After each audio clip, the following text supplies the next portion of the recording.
My best friend when it comes to be a military brother in arms. Please help me welcome one of my heroes, Mr. Jim Stewart.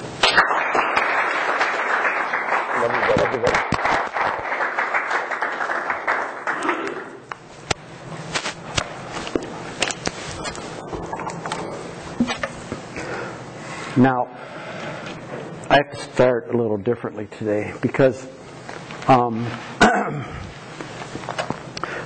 I've been doing this 14 years, speaking to Reborne Rangers. And usually I just speak, talk to you and tell you stories and so on and so forth.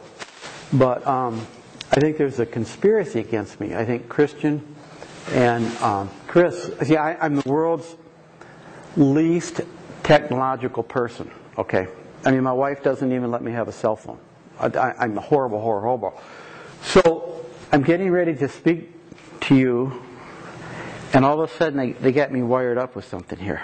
So this, you talk about PTSD. This might just put me over the top, having something technological on me. But I'll do the best I can. But first of all, I'd like to say thank all of you for giving me the opportunity to speak to you tonight. Now, I have a huge amount of respect for every one of you here, even though I may not know you. And at this point, you don't have no idea what I'm talking about. But when we're done this evening, you'll understand, and especially Friday, you'll understand how much I truly respect each and every one of you. Now, often we'll get some Reborn Rangers in here that'll say, gosh, what am I doing here? Am I really cut out to be a leader? Well, first of all, the reason you're here is because God put you here. Okay, clearly. But sometimes I like to flash forward to Friday so you could see it right now, see all the things you're going to accomplish. But I wouldn't want to do that. I want you to experience every hour, every day through this whole week. But just trust me on this. If you allow your speakers, your counselors, your staff, but most importantly, if you allow God to guide you this week, your Christian walk will never be the same. Take my word on that. Now, if you haven't guessed yet, one of the reasons you're here this week is to strengthen your evangelism. And part of your training will be patterned after certain military principles. Now, I'll be speaking specifically on my tour of duty in Vietnam. But what I'm going to attempt to do, and I try to pick up on this as much as possible, and I'll try to make it as clear as I can, to draw the parallel between real-world combat based on my experiences and spiritual warfare. To point out the connection between my experiences in Vietnam and what you will have to face as warriors for Christ. And at the conclusion, I'll be offering a challenge based on tonight's discussion. Now, let me caution here for a moment. Some of the things I'm going to be talking about, at times they're not very pretty, they're a bit graphic, but I want each of you to have a very realistic appraisal of what combat is like. Again, to draw that parallel between real-world combat and spiritual warfare. Now, I know it's been a long time since 9/11, but everyone here remembers 9/11 in some way, right? Okay, because a lot of times I refer back to that. Now, even though I'm speaking specifically of Vietnam, I'm not trying to diminish what the American military, the troops, have done in places like Afghanistan and Iraq and other places for us. How the military has protected us since 9/11. And Doug's here tonight, and Christian is here tonight. Two people who are in the military. And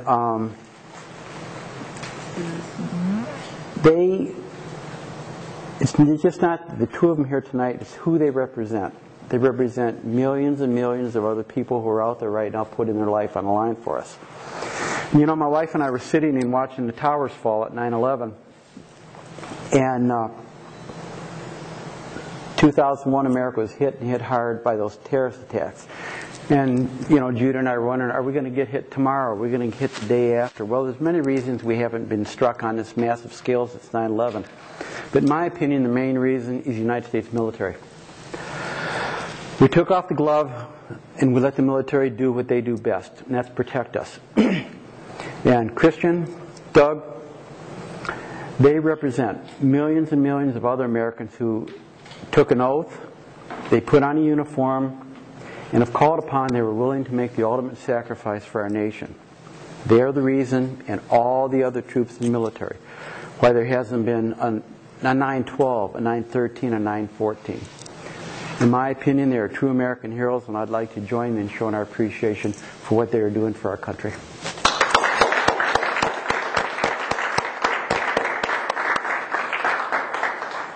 You know, as we recognize the military, I'd like you to also please join me in showing our appreciation and giving thanks one more time.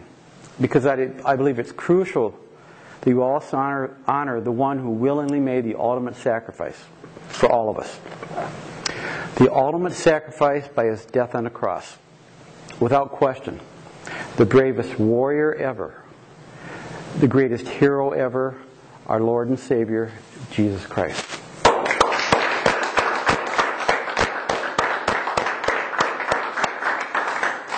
Okay, now, much of my testimony tonight can best be summarized by John 15:13. And John 15:13 states, "Greater love has no one than this, that he lay down his life for his friends." Greater love has no one than this, that he laid down his life for his friends. A lot of it is about sacrifice. Now again, going back to 9/11, we saw police and fire and medical personnel rushing into the World Trade Center and other places, and what the military has done in Afghanistan and Iraq. Now, I have been in numerous combat operations. Doug's been in numerous combat operations. And that's where each one of you are heading. Maybe never Vietnam, maybe even never Iraq or Afghanistan. But war all the same. Because you are going into combat for Jesus against the forces of Satan. You've been named Reborne Rangers. In the American military, Rangers signify special operations troops. They're all volunteers, just like you. They're all volunteers, often involved in the most hazardous of missions. They have to quite often go behind lines in enemy territory, vastly outnumbered. The same with you people. You are our special operations troops. You are the cream of the crop. You are the elite at Lake Ann. And as the elite here, it is your responsibility to set an example for the rest of the campers this week, but also an example that will last the rest of your life, because you're going to be required to go into enemy territory, which is the world, Satan's domain. But you will be following our ultimate leader, Jesus Christ. Okay, now before I go any further, I like to throw out kind of like a gut check, a reality check, to determine what you people really, really believe. Not what your parents want you to believe, not what your pastors want you to believe, not what I want you to believe, not what the staff wants you to believe, what you truly believe. Number one, do you really believe in God? The one God, the only God, the true God, the God of Abraham, Isaac, and Jacob. If so, do you believe in Jesus? Is Jesus truly our Savior? The Son of God who came to earth to die that we might live. And what about the Bible? Is the Bible God's true and perfect Word? If so, if you believe in the Bible, if you believe in Jesus Christ, if you believe in the existence of God, logic dictates that you must also believe in the existence of Satan. You cannot believe in the existence of one and not the other. You can't have it both ways. If God exists, so does Satan. And here's the point. If Satan exists, so does spiritual warfare. Now, in real-world combat, there will be casualties. People will die a physical death. In spiritual warfare, there will be casualties. Souls will die. They'll be condemned to hell for eternity. You people are here to change that. You're here to plant seeds and to point the unsaved to Christ. Okay, now, a moment ago I said you people are the elite, the cream of the crop. You're all sharp as a tack. But I'm going to throw out a quiz, just a one-question quiz, and it's not, you're not prepared for it, but I think someone here will probably come up with the right answer. Just raise your hand if you think you know the answer to it. Can anyone here guess what branch of the military I was in? Well, Devin? Yes, sir. Yeah, what do you think? Marines. Let me shake your hand. You are. See how sharp he is? Huh? Okay, that's right. That's why I call you people the cream of the crop. Now, let me take just a moment to point out a few facts of the Marine Corps. We have a motto, Semper Fi, and it comes from Latin, Semper Fidelis. It means always faithful. Semper Fi, always faithful to God, country, corps. God, country, corps, always faithful. God, country, corps. And quite often when one Marine greets another one will say, Semper Fi. The other Marine will respond, do or die. And there's a reason for that. The meaning is if I am not faithful as a Marine to my God, my country, my corps, if I am not faithful to my mission, if I do not do my duty, my mission fails. My mission fails, troops will die. Semper Fi, do or die. Same with you. That's going to be your motto this week.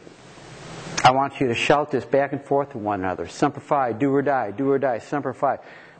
Because you have, as Reborne Rangers, a Christian Semper Fi. You must always be faithful to God, to Jesus Christ, and to your mission of pointing the lost souls to Christ. Simply put, if I, if you, if we do not carry out our mission of spreading the gospel, more souls will die. They will be condemned to hell for eternity. If we do go out and spread the gospel, now it's up to that individual whether they accept or reject. That's between them and God. But if we do go out and spread the gospel, more and more people will be saved. Again, if we do not, more souls will perish. It's that simple. I want you to say, Semper Fi, do or die, Semper Fi. It was important enough for Jesus to give us the Great Commission in Matthew 28:19. Therefore go and make disciples of all nations. Okay, now this is not Doug's idea. It's not Chris's idea. It's not my idea. It's not your idea. It's Jesus' idea. If it wasn't important, he wouldn't have said it. Therefore go and make disciples of all nations. For everyone who claims Jesus as Lord and Savior, we are to go. To go. Whether it's to a family member, to a friend, or to a stranger later on this week in the streets of Traverse City. We are to go and make disciples. This is not an option. It is a command. Now, before I get into Vietnam, I'd like to preface with just a couple statements. These are important. When I was in Vietnam, I was not a Christian. Okay? I was religious and always thought that was the same thing as being a Christian. Totally wrong. But I was not a Christian in Vietnam. But I am one now. And as a Christian, as a believer like you, I believe very, very strongly in the sanctity of life. God gives us everything. He breathes life into us. I'm adamantly opposed against abortion.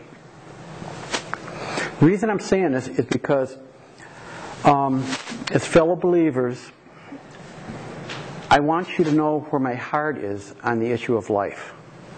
Because at times tonight, unfortunately, instead of talking about life, I'll have to talk about just the opposite. Instead of talking about life, at times I'll be talking about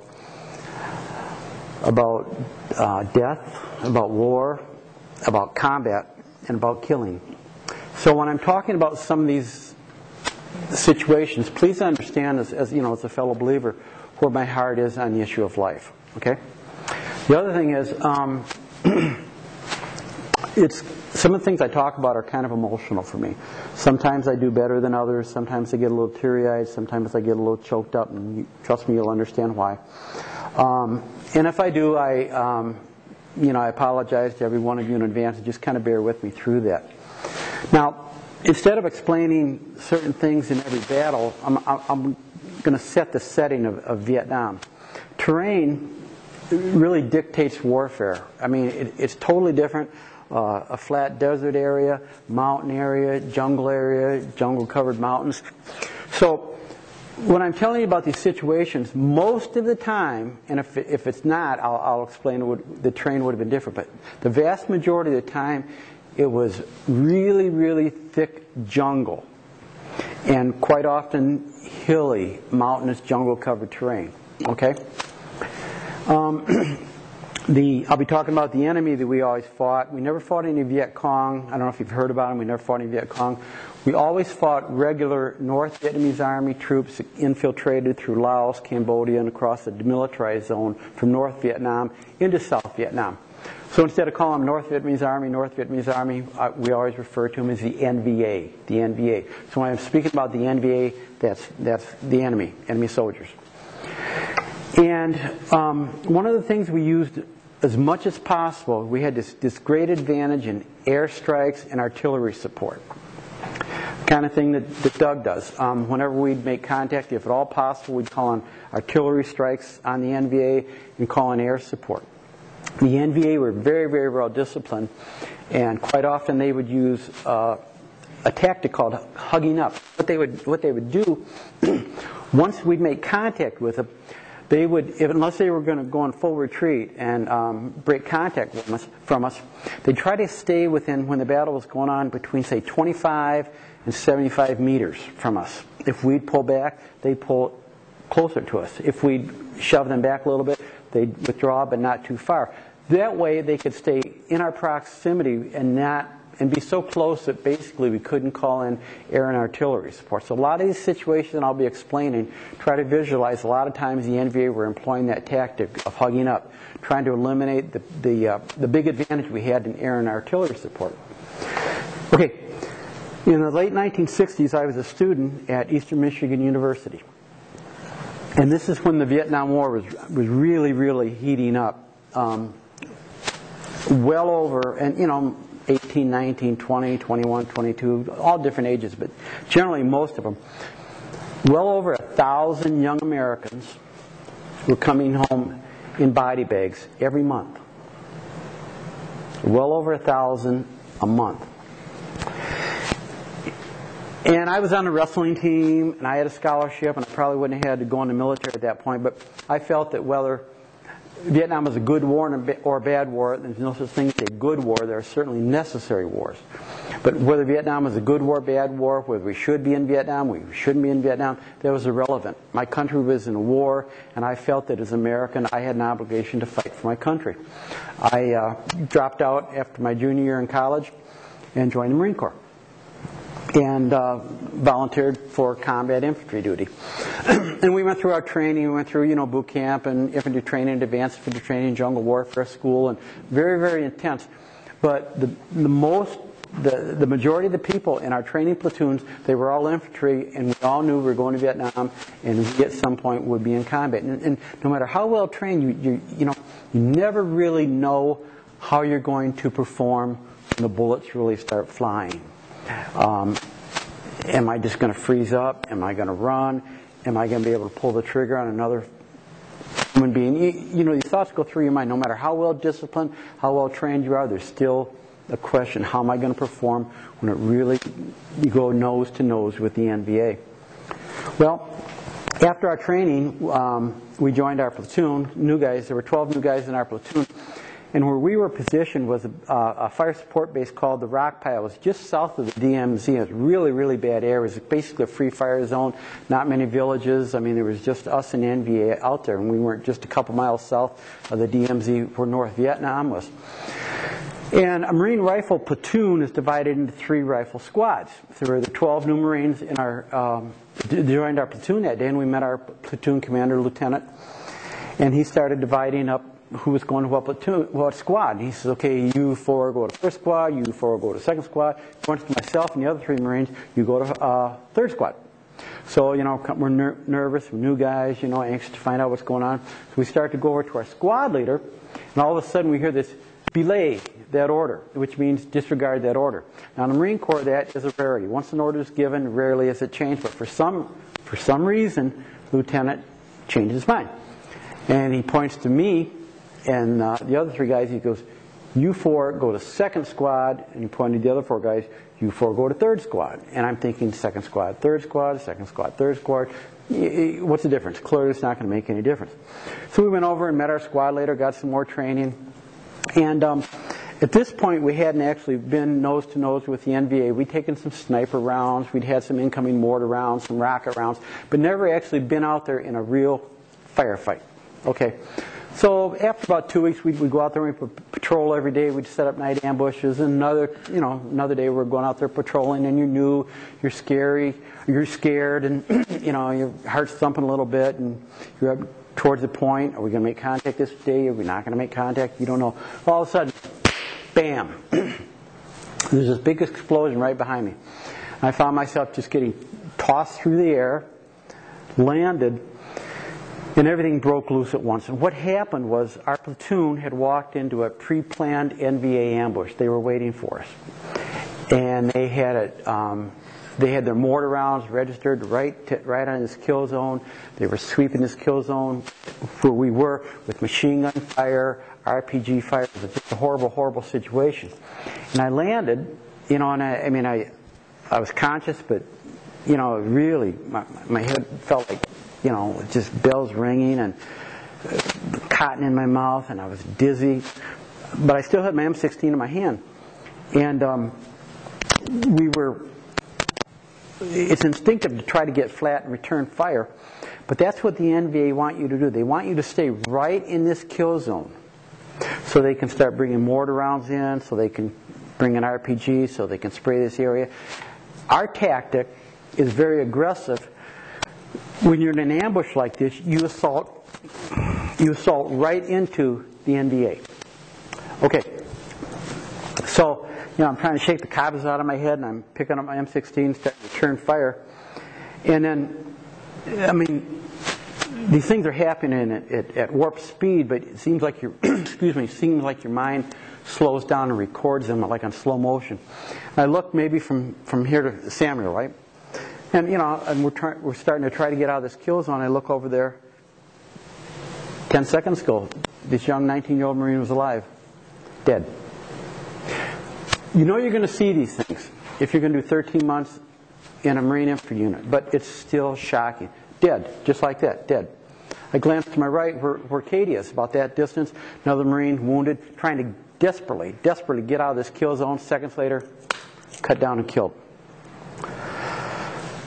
So we're returning fire, and we start to move into the NVA. The terrain in front of us was a field of, do you know what elephant grass is? Have you ever seen real tall, sharp jungle grass, 8-10 foot tall. And so we start moving into the NVA, assaulting the NVA. Well, they anticipated that was going to be our tactic. And what they did, if you try to picture this, all through this field, about mid-shin, mid-calf height, they had all this tripwire tied to hand grenades.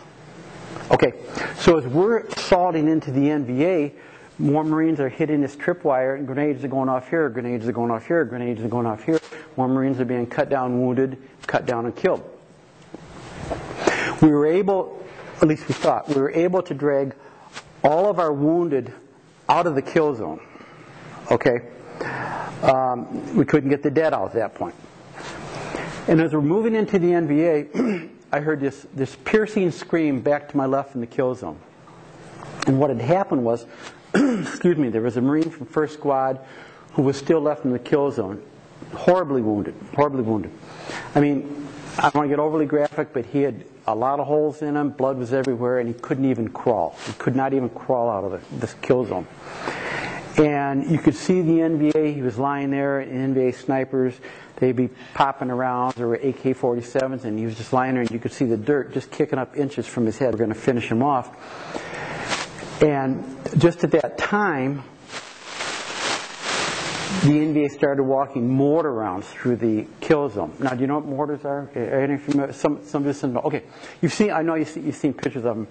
They're almost like a hollow tube. Okay, and they take a small, for lack of a better term, small artillery, drop it into the tube, it hits the bottom, goes up, and shoots up in a high trajectory, lands. When it lands, it blows up and shoots out all this white-hot, eviscerating shrapnel, just tears your body up. Unless somebody could go get this Marine, he was going to die. Now, pick up on this parallel. There was nothing he could do through his acts, works, or deeds to save himself. Unless someone else went out there and saved him, he would perish. Perhaps because maybe I was the closest or whatever, I tried to do it. And I just, got my M16, I just did a beeline for him. And I remember, I'm in the NBA trying to pick me up because I'm basically out in the open now, and you could just see the dirt kicking up as the machine guns would just miss me, kick up right between my legs, and some were so close that I could feel actually a couple times the hot air as the bullet was just cracking past my ear, just missing my head by inches, but I didn't get hit. And of course, the mortar rounds, you could feel the ground just shaking, ka-thump, ka-thump, getting closer and closer to this Marine. And I'll never forget it. When I reached him, the look on his face, he knew that he had to put all his trust and faith that I would save him. He couldn't do it on his own. I was all he had. And I know you're picking up the parallel in this. In boot camp, they teach you to evacuate a casualty by just picking them up on your shoulders in a fireman's carry and get them out of there. Well, I tried to do that, and as soon as I picked him up like that, he just started screaming. He was in such excruciating pain. So all I did was, the best I could do, I scooped him up in my arms, and I tried to shield his body with mine. And fortunately, I was able to get him over to a fresh shell crater, a small hole from a recent mortar round one, and toss him in there and let our corpsmen, our medics, start trying to save his life. And actually, they were able to keep the guy alive until our medevacs got in there. Well, again, the NVA had hugged up to us, so we weren't able to get any air artillery support. We got helicopter gunships and so on and so forth. And we were so close to the NVA, it's back and forth. They're throwing hand grenades, we're throwing hand grenades. It was a really, really close, intense firefight. My first one, of course. And this went on for 6 hours. 6 hours straight. Finally, we got more Marine infantry in. We were able to sweep through the NVA, clear the battlefield of the enemy forces. And then, of course, it was time to take care of our casualties.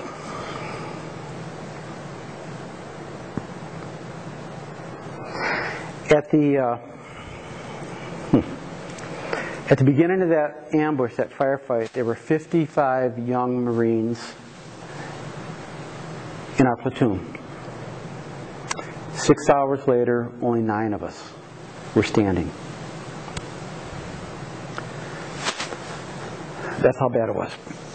And then I went to collect some casualties from 3rd Squad. Now, do you remember how the lieutenant did that flip, 2nd Squad, 3rd Squad? I was initially going to be in 3rd Squad.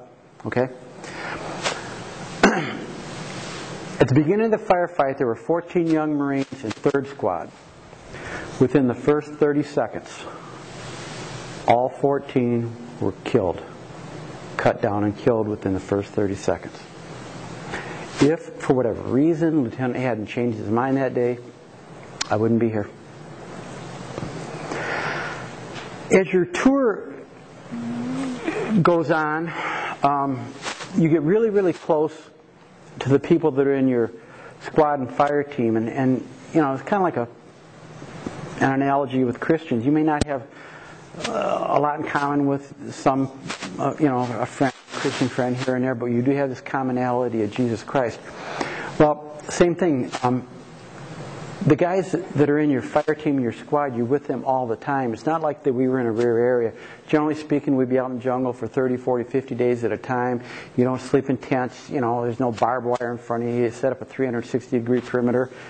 And you're literally within meters of these guys all the time. And you know that if they don't do their job, there's a good chance I'm not coming home, and vice versa. So you get amazingly close with these guys. Your life is dependent upon these guys. And for just a moment, I'd like to personalize a little bit and tell you about my 3 best buddies. Okay? First one is Fran Connor. And Fran was a stocky wrestler from Pennsylvania. In the military, once you're there about 6 months, they would allow you to take a 6-day R&R. If you heard about these, you go on R&R. Basically, the military would fly you anywhere to Southeast Asia. You go to Bangkok, Thailand. You can go to Taipei. You can go to Japan, Sydney, Australia, Honolulu, places like that. Fran he decided he was going to go to Sydney, Australia. And after 6 days, of course, we're still on the field, and you only wear one set of camis. That's all you have. You don't have any others in your pack because you're carrying so much other gear. And, your camis are torn, they're muddy, you got blood on them, and so on and so forth.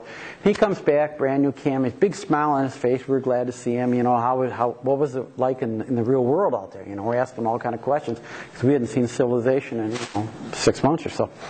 And a big smile on his face, but he had a real big smile on his face. And what had happened was, when he was in Sydney, Australia, that's where he went, he met a little Australian girl named Julie. Okay? And they got engaged. Now, of course, we thought that was the craziest thing we ever heard. You meet this, he's 18, she's 17, you meet this little 17-year-old girl for 6 days, and all of a sudden you're engaged. Well, we figure it's puppy love or, infatuation or whatever it was. But the point for Fran and Julie, it was a real thing, and their dream was, once his tour was over in Vietnam, to bring Julie back home to the United States as Mrs. Fran Connor. Next guy was a Marine named Calvin Kuhn. And Cal was, because I was from Southern Michigan at the time, he was from Northern Ohio, and he was the son of a single mom. Our dream was to survive our tours, and our rotation date getting out of Vietnam was pretty close to Christmas the following year. And our dream was to have both our families together the following Christmas. Third guy, Jeff Loomis, big football player from Pennsylvania. And when he came over, he was already engaged to an American girl named Joyce. Well, as your tour continues, so does combat. We're up in the demilitarized zone. This is one of the times it was a relatively flat area. There are tree lines and hedgerows, but fairly flat. And we're moving towards this hedge line, and all of a sudden we start taking automatic weapons fire, machine guns. They started opening up on us.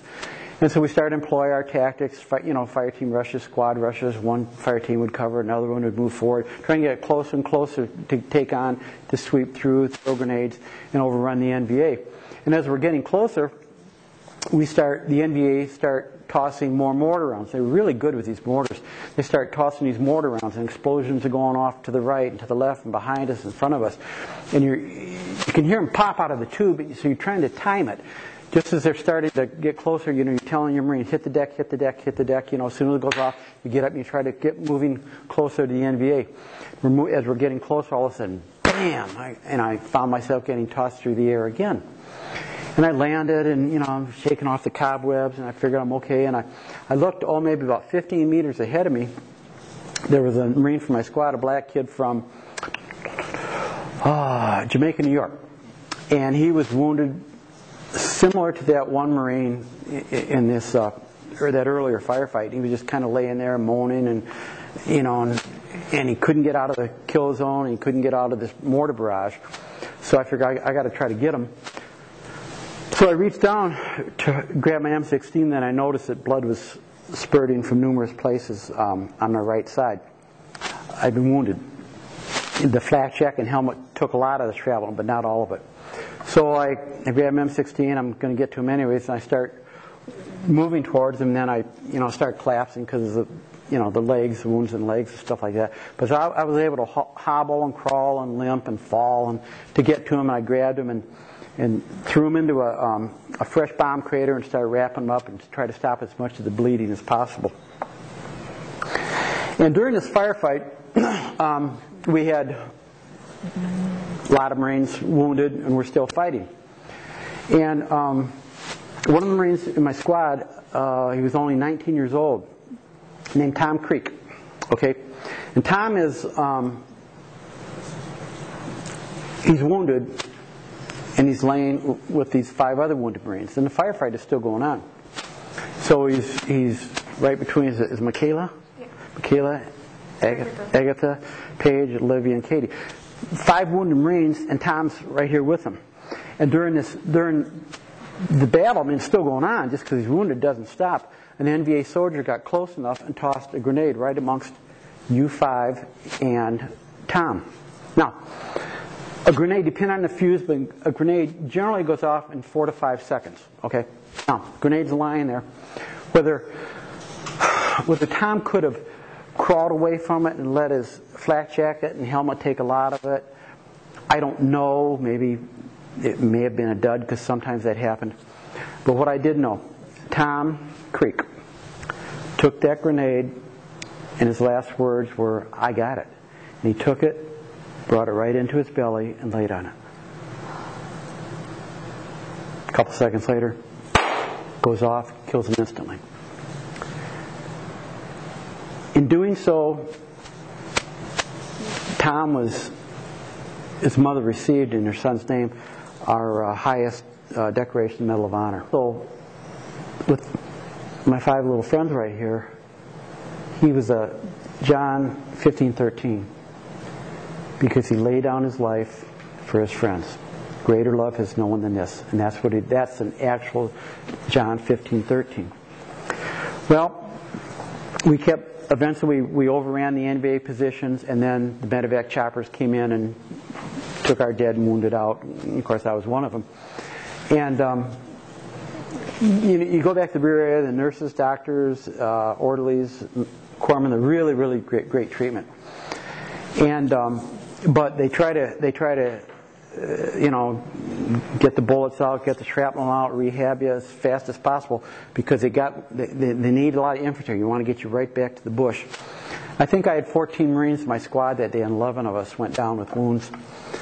Once we recovered, the next operation, we went right up into the DMZ in a real hilly, jungle-covered area.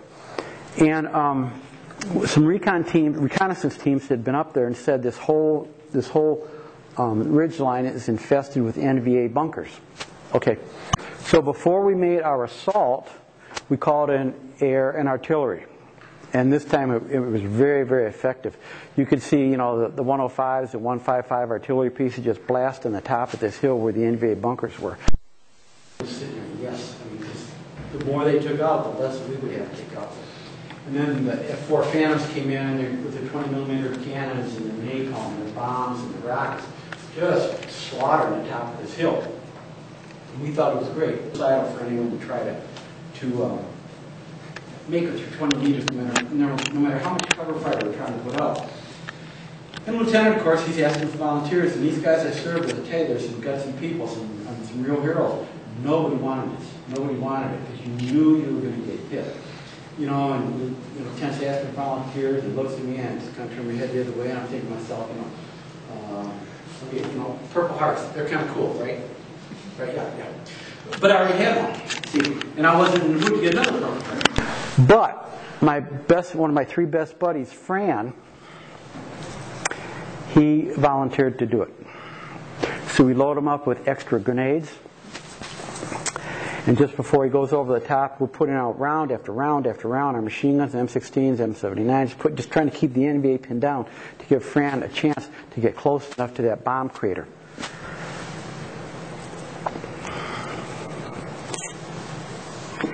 And Fran got about, you could see him zigzagging, and he got about halfway to the NVA machine gun position. And he was cut down and killed.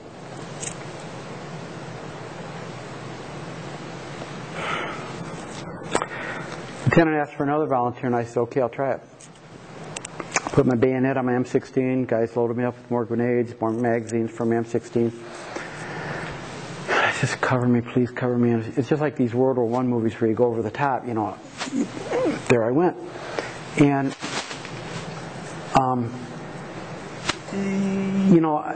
I have dreams when the monster's chasing you and you can't go fast, your feet are like in cement. It was like that, I was so focused, if I could just get to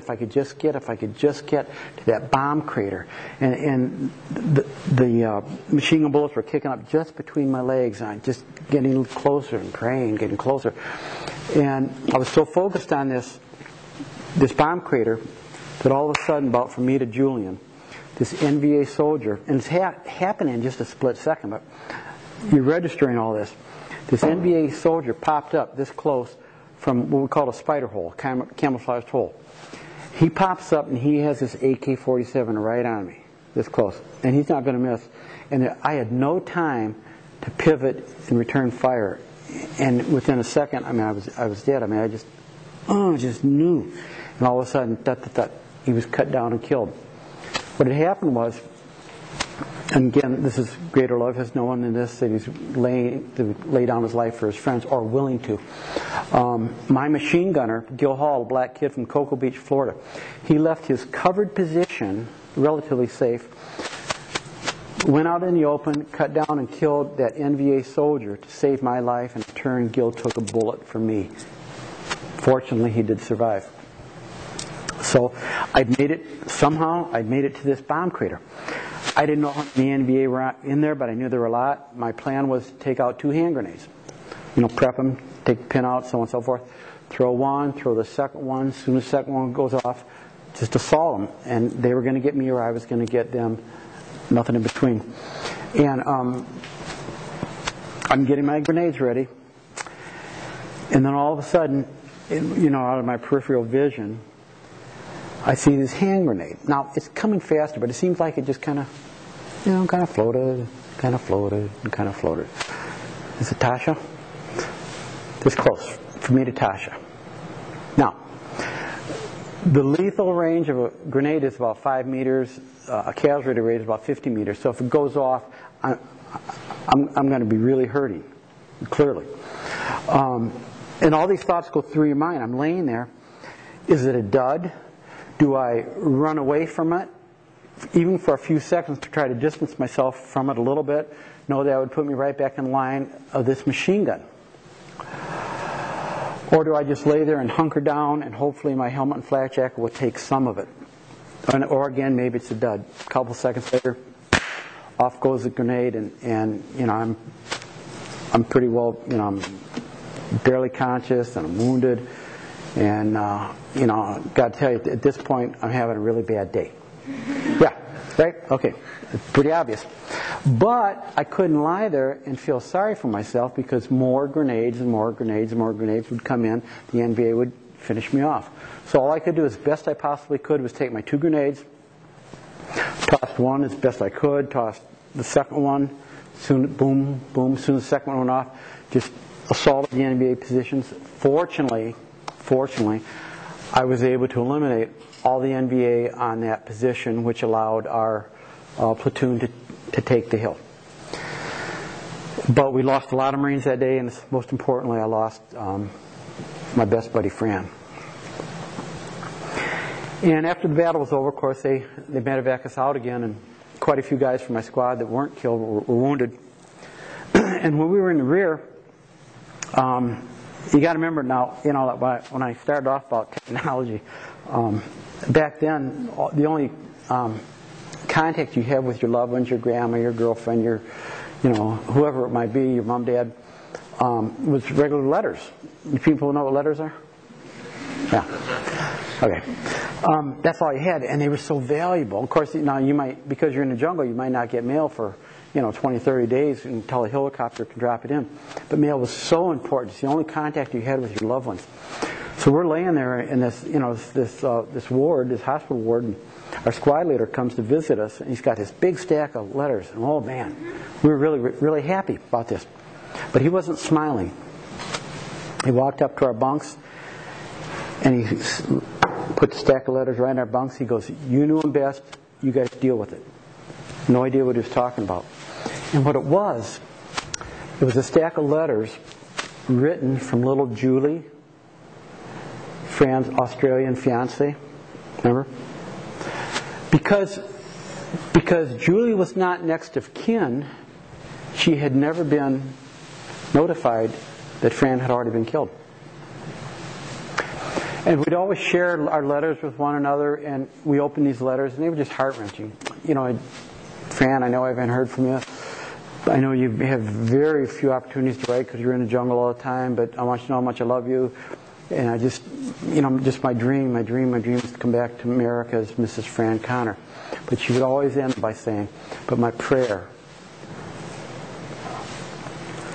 is that right now you're still alive. And we knew one of us had to write her. Break her heart, of course. We knew one of us had to write her and notify her that her fiancé had been killed for all of us here. The guy says, Jim, you're the one with the college background. You got to do it. And, every one of us here has done difficult things in our life. But I got to tell you, that's one of the most difficult things I had to do, just to write this cute little girl in Australia to tell her her dream had died because Fran had died for us. Very difficult. Once we recuperated, of course, we're right back in the bush, going nose to nose with the NVA. And we'd always been in the same platoon, the same squad. But when we came back to our platoon commander had done a few changes. He'd taken, Fran, of course, is gone. He'd taken Cal and transferred him from our squad, second squad, to first squad, because he wanted to spread it out, more veteran guys throughout the platoon. In the next operation we went in, they dropped us right in by choppers, and sometimes, you'd be going in by choppers, and they'd be dropping you literally almost on the NVA, and you'd be fighting right from the get-go. And it was a series of ridge lines. We'd take it, they'd pull back the next one.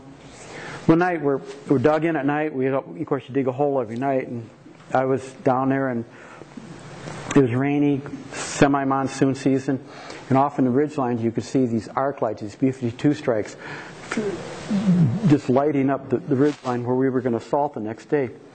And this was a really, really tough one because the NVA, they weren't pulling back. We knew we'd be in combat the next day. So I had my bayonet out and I was sharpening it. And I was in the habit of sharpening my bayonet before I went into combat. So as I'm doing that, Cal, who's now in first squad, he comes down and hops in the hole with me and we start talking. And of course, first thing I start talking about is, Cal, do you realize we only have about 3, maybe 4 months to go in Vietnam, and then we go back and we have our families together back in the world. We're going to have our dream. It's getting close. And we talked about that. Yeah, he's excited. I was excited. He said, but I got something to tell you. I said, what? He says, tomorrow I'm going to volunteer to be the point man. And I just stopped sharpening my bayonet and I just looked at him. And the point man, some of you probably are familiar with, is kind of like the scout, the one who's leading the whole unit up into the NVA, trying to keep the main unit from going into an ambush. It was the worst thing you could do because you were going to be the first target if they're there. And I said, Cal, you and I have walked the point many, many times. We've been wounded together, literally same day together. He says, you don't need to be walking the point. And he says, no. He says, we've got a lot of new Marines in our squad. I want to take care of them. I want to be up in the point, show them what to do and what to avoid. I said, well, nice thought, but you don't have to worry about it because your squad does not have point tomorrow. Mine does. So, dumb idea, forget about it. And then we started talking about Christmas. Next day we went up there. And we're going up this hill. And, later on you'll probably hear things about apprehension and fear and things like this. You'll have a little apprehension for a while Thursday as you're out there fighting the battle for Christ. But anyone that goes into combat and says that they're not scared, they're either nutsy cuckoo or they're lying because you're scared. It's just a matter of how you deal with your fears, how you people are going to deal with things Thursday. I was scared, but what else could I do? I'm going to follow my orders. I'm going to go up this hill. And you knew it wasn't a question of if the NBA was going to open up on us. It was just a matter of when. And we're going up there. We're on a point. And if you feel the blood pounding in your ears and you're looking and listening, even smelling for the NBA, every step you're just looking. We got about 80% up the hill. Nothing happened. Okay. Lieutenant called over the radio and he wanted my squad to take a break. We'd been going, got 100 pounds of gear on, you're chopping through the jungle with machetes. We're getting so tired. He was afraid that we're getting so physically exhausted that we would be mentally alert. Okay? So he told my squad to take a 5-minute break, and he was going to have first squad take the point. So we crashed back against our packs. We're looking and listening for the NBA, and here comes first squad on the point, and here's Cal, just the first man going up there, and a perpetual smile, freckle face, life is good, just a happy-go-lucky guy, and I'm sitting back against my pack.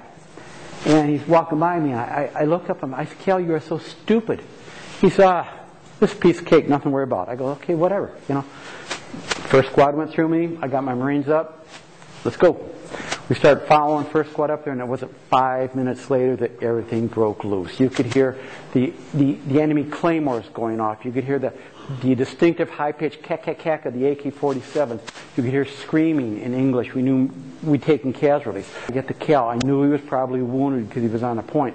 But our doctors, our medevacs, our nurses, they were so good. He's wounded. I'll get a medevac. He'll be okay. So I'm going down to where our casualties were. And our corpsman, our corpsman stepped in front of me. He says, Jim, don't go down there. I said, I got to go take care of my buddy. He says, don't go down there. I just kind of picked him up and launched him. I said, I got to take care of my buddy.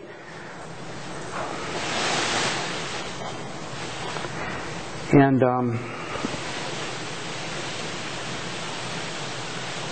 I went down there, and I found Cal, and he'd been killed instantly.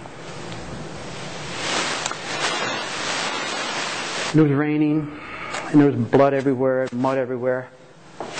And all I could do, I just got to my knees, and I just held him against my chest, and I just rocked him, and I just kind of rocked him, just as long as I possibly could, just thinking that at this point his mother doesn't know her son's coming home. And I just held him as long as I possibly could.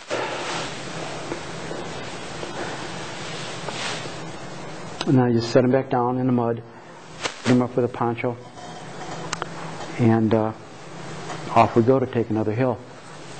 Fran was gone, Cal was gone. Now it's just Jeff and I. Next day, we're on the point again, and we get about halfway up the hill, and they open up on us. I got a big explosion in front of me. I got flying through the air. I didn't get hit at that point. But we were returning fire, and the NVR popping up out of the hills because they were above us and throwing grenades on us, and we're trying to throw grenades back. And I'm looking. No Jeff. I'm yelling at the guys, "Where's Jeff? Where's Jeff?" You know, we're turning fire. And one of the guys points about 20 meters up the hill. There's a body there. And I says, "Cover me." I went up. I just went and did a beeline for him, and I was so focused on getting to Jeff that an NVA soldier popped up 5-6 feet away, fired everything, missed. I cut him down to Jeff, and I'd been through a lot, seen a lot of casualties, seen a lot of wounds, and I knew it. He wasn't going to make it. He was barely breathing, but he'd been shot through the neck. Part of his head was gone, and shot a couple times through the chest. But I couldn't leave him there. I got him on my shoulders and down the hill, and got him to medevac. But at that point, it was too late. Fran was gone, Cal was gone, and Jeff was gone.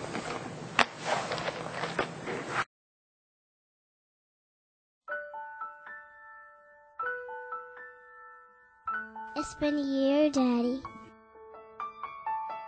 I really, really miss you. Mommy says we're safe now in a beautiful place called heaven. We have your favorite dinner tonight. I ate it all up, even though I don't like carrots. I learned how to swim this summer. I can even open my eyes. I'm underwater.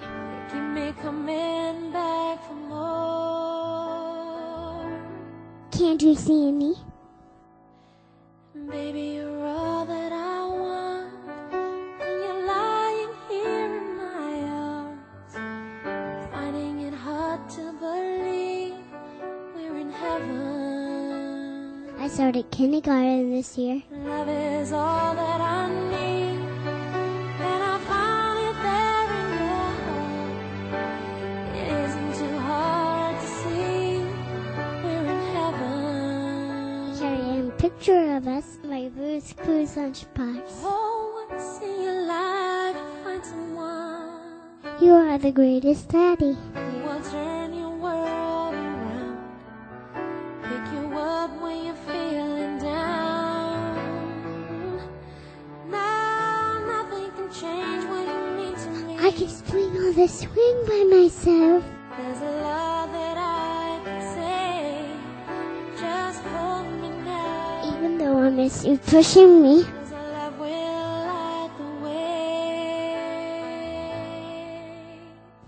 Can't you see me? Baby, you're all that I want. When you're lying here in my arms, finding it hard to believe we're in heaven. I miss how you used to tickle me. Love is all that I need. Tickle my belly. I found it there in your heart. My belly hurts. It isn't too hard to see we're in heaven. I try not to cry.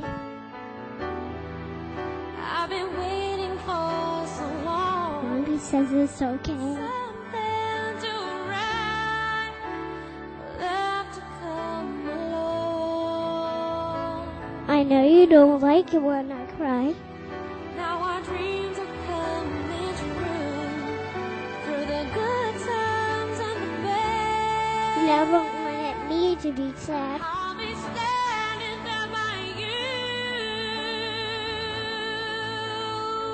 I tried, Daniel, but it hurts. Baby, you're all that I want. Is it true you're not coming home? Lying here in my arms. Maybe someday. Finding it hard to believe we're in heaven. I can visit you in heaven, okay? Love is all that I need. And I found it there in your heart. It isn't too hard to see we're in heaven. It's time for me to go to bed now. I sleep with the light on, just in case you come home and kiss me goodnight. I love you so much. I miss you, Dad.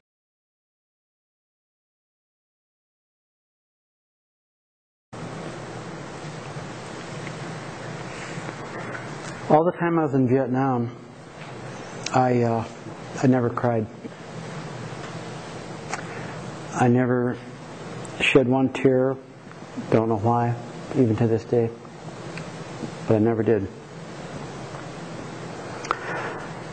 After I survived my tour in Vietnam, I was stationed back out at Camp Pendleton, training other Marines how to fight, tactics, so on and so forth. And when I got out, I became a police officer down in around Metro Detroit area.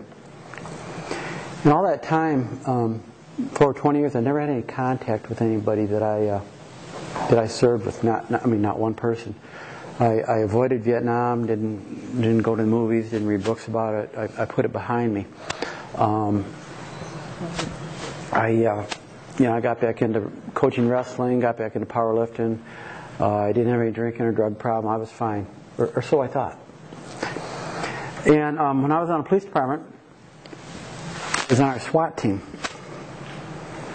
And who wants to volunteer to be a hostage? Just raise your hand. I'm not really going to shoot you. No. Okay.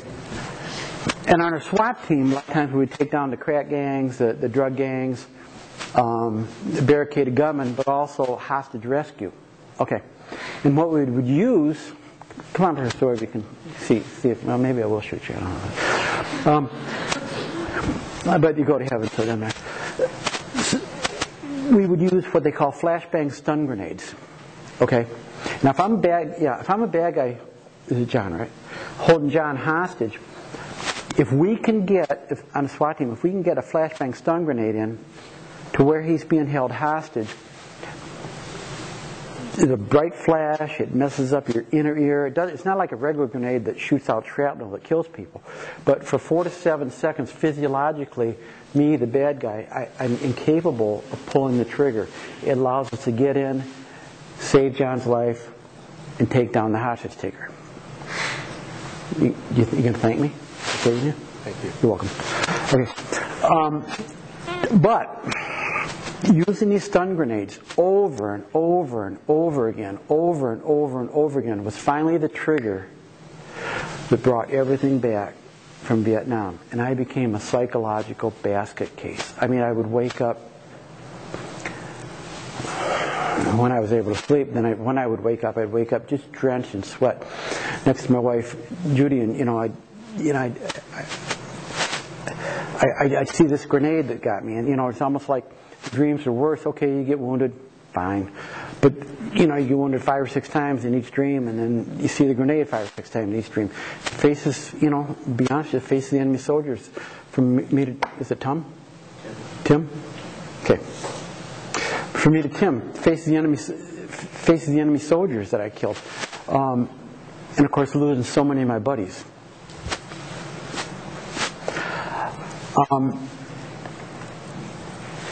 And ironically, I was really, really torn up. But ironically, my little girl, Kelly, and Doug knows her quite well, and she was only 6 at the time, but she had become a Christian. Now, I wasn't. Okay, and she started going to this church with these people across the street from us, to a Baptist church, and she loved it, just absolutely loved it, and that's where she became a Christian, found Jesus and so on and so forth. And I figured, well, that's nice if you found Jesus.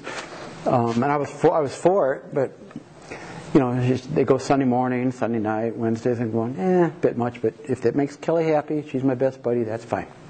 Well, then, not too long after, the family moved because Dad was a pilot for United Airlines. No offense. For United Airlines, and he got transferred to Denver. So Kelly had no church. So being my best buddy, I said, next Sunday, Kelly, I'm taking you to church. Okay, Daddy. Now my wife was not religious at all. So it was just Kelly and I going to church. So the first Sunday, her church was about 45, 50 minutes away in Canton, actually, in Canton. 45, 50-minute drive from where we lived, so I figured, well, hey, church to church, keep the little 6-year-old happy. I'll just find a church 5 minutes away, and she'll be happy. So we come to the end of the road. I start to make a right. She goes, Daddy, where are you going? I said, well, Kelly, we're going to church. She goes, no, my church is this way. I said, well, Kelly, honey, we can go to any church. She goes, no, that's where I found Jesus. Okay. Now, she's a 6-year-old little girl. And allegedly, I emphasize allegedly, I'm an intelligent adult. Chris and Doug and Christian, they may disagree with me on that, but I'm going to win this argument, right? Wrong. Kelly, we had to go to her church. And when I went there was something different, and I didn't know what it was. But remember, I'm suffering this PTSD and everything, nightmares, stuff like that. The more I went there, these people had something. And we all know what it is now. But I didn't understand what it was. But the more I went, the more I started to look, to talk to pastors, and I realized what they had was a relationship with Jesus Christ. They were born again. They were new creations. And eventually, I gave my life to Christ, and it brought a huge amount of peace into my life. My little girl's the one that brought me there. And tremendous amount of peace to my life. But Vietnam was always there, and I knew I had to do something else to come to terms with it. I finally got the courage to go to the Vietnam Memorial Wall. There's so many names up there, guys that I fought with, and they died. But especially the ones that I wanted to see first were Franning, because he was the first one to go. And I went to Fran's name, and I thought of my marriage. I've had decades of a wonderful marriage with Judy. And Fran and Julie, it's a cute name too. Fran and Julie never had a year, a month, a week, an hour. They never had 1 second of marriage. Their dream died because he died for our nation, he died for his fellow Marines, and he died for every one of us here. I eventually reached up, grabbed the black granite, held on to Fran's name, and I was finally able to let the tears go. Finally able to cry. Next one I went to was Cal. I thought all the Christmases Kelly and I had, and all the Christmases that his mother just missed her son, never had him back, and how the dream that Cal and I had died when he died in some unnamed hill in Vietnam for our nation, for our fellow Marines, and again for every one of you here. I reached up, grabbed Cal's name, just held it, and I was able to cry again. And then I thought of Jeff.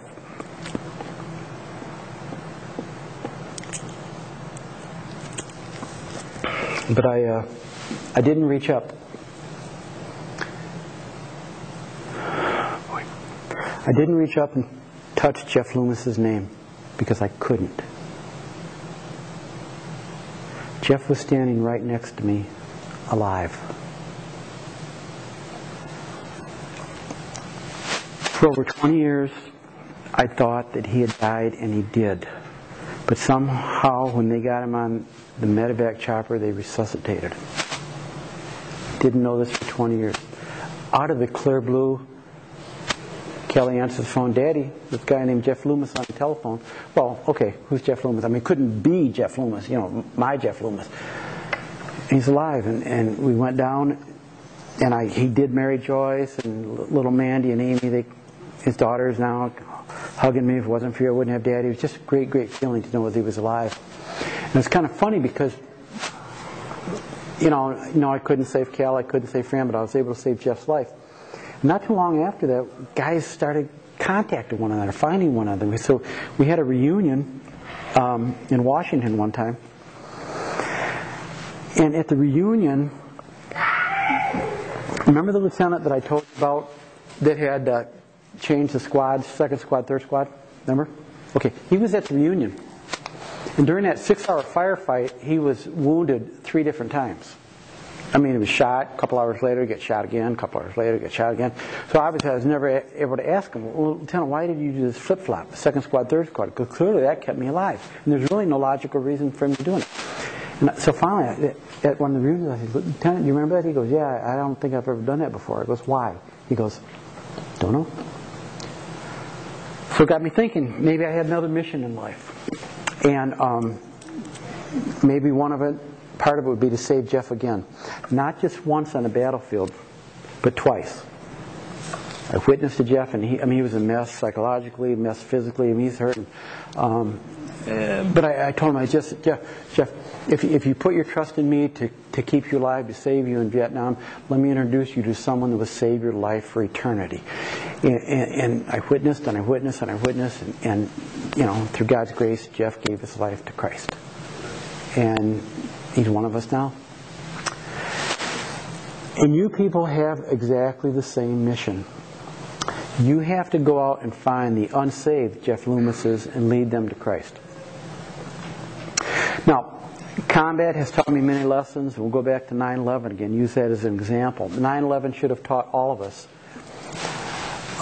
many lessons. Think of that. 3,000 Americans that morning, whether they're going to work at the Pentagon, the World Trade Center, getting on a plane, every one of them saw the sunset. The sunrise. Every one of them saw the sunrise. All 3,000 of them expected to see the sunset. They never did. Death is imminent. It can strike any one of us within the next 5 years, the next 5 months, or the next 5 days. Then what? But more importantly, the question shouldn't be then what, the question should be then where. Where will the unsaved spend eternity? Now, if there's anyone here that doesn't know the answer to that, we shouldn't be here. We all know where the unsaved spend eternity. But I want you to focus on that. I'm going to ask for about, maybe 30, 45 seconds. And I want you to really, really think of the consequences of where the unsaved will spend eternity. Search your mind. Ponder that question. Prayerfully go to the Lord. Where will the unsaved spend eternity? One more time. Where will the unsaved spend eternity? The answer to that question may very well depend on you, on how committed you are to your mission as Reborne Rangers. Now, All of you going through Reborne Rangers, I don't know you personally, but I care for you. And as a Christian, I love every one of you. But I also love the lost.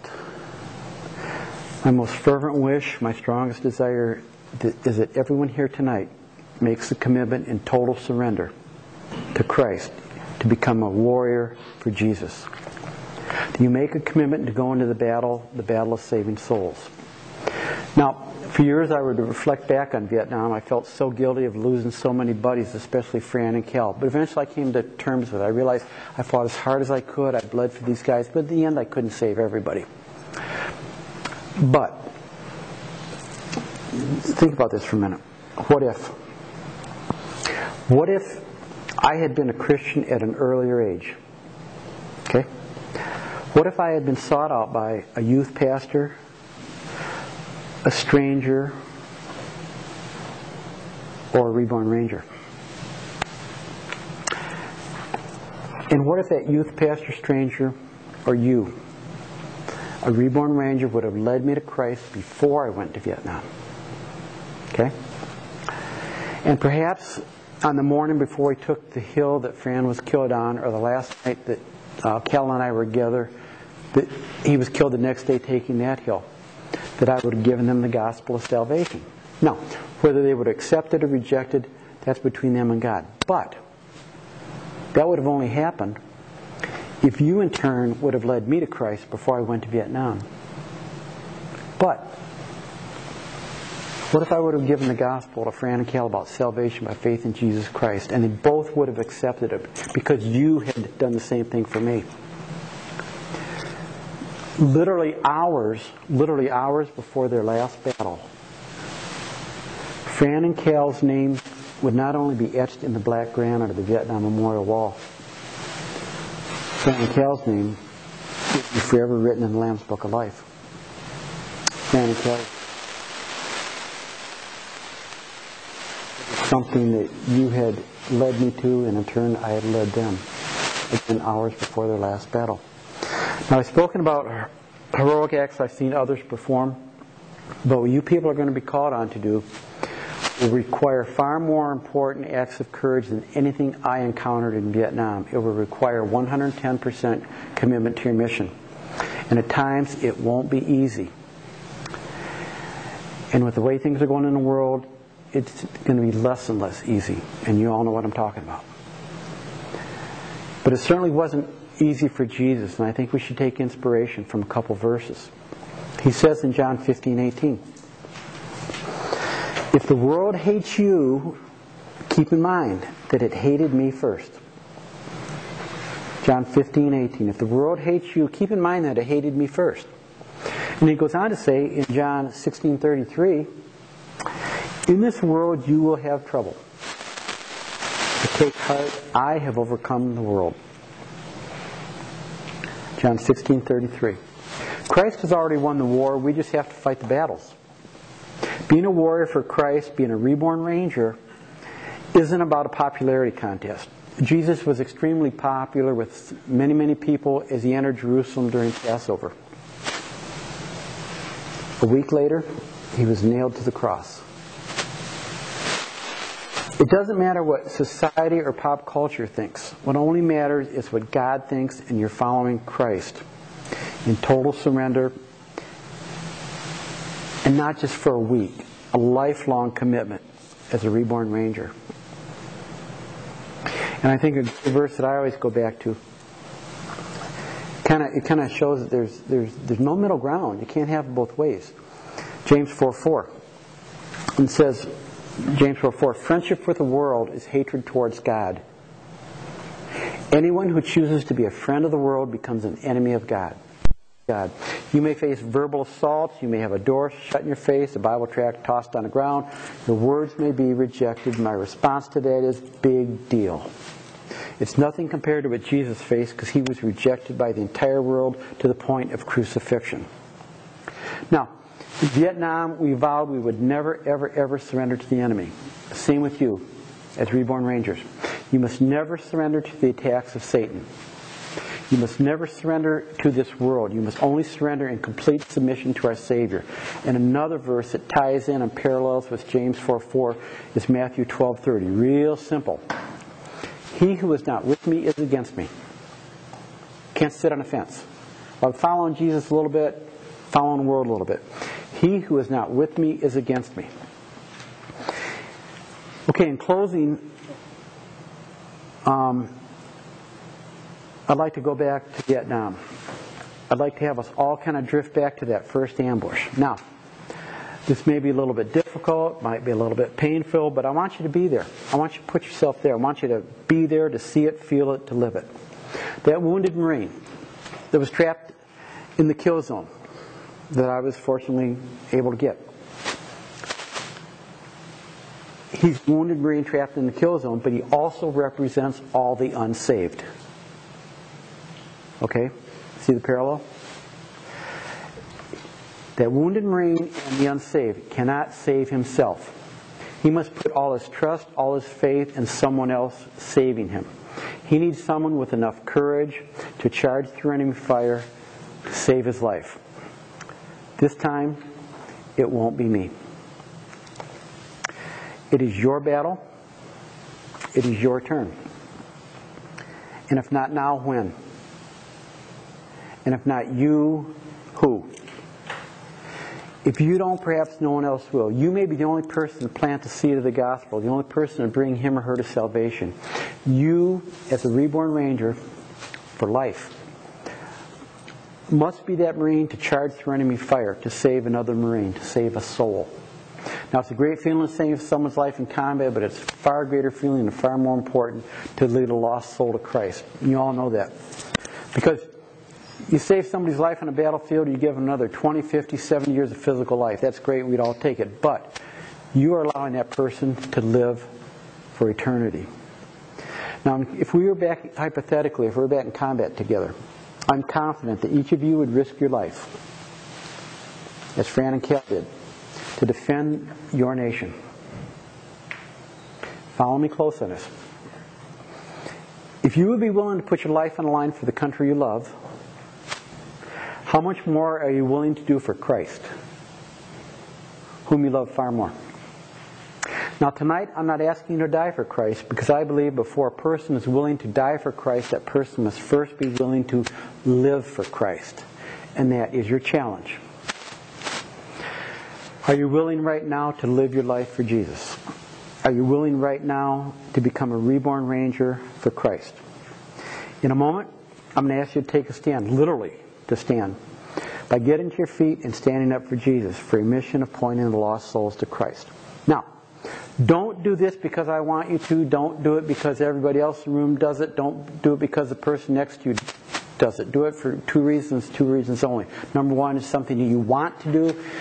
Secondly, it's something God wants you to do. Now, I know this is going to take dedication, courage, and surrender to do this, but it certainly took dedication, courage, and total surrender to the mission to do what Fran and Cal did. So much courage that they gave their lives for the mission. But most importantly, it took the ultimate degree of dedication, courage, and surrender to his Father's will to do what Jesus did. We've talked a lot about John 15:13. Greater love is no one than this, lay down his life for his friends. Jesus displayed the greatest love ever by laying down his life for the entire world. Now, before I ask you to stand, I just want to close your eyes and pray about this for about 20 seconds. This can't be this just can't be an emotional decision. It's something you've got to give your life to. Okay, go to the Lord. Okay. Now, if you people are willing to accept your mission as Reborn Rangers of pointing the lost souls to Christ at this point, please get to your feet and stand up for Jesus.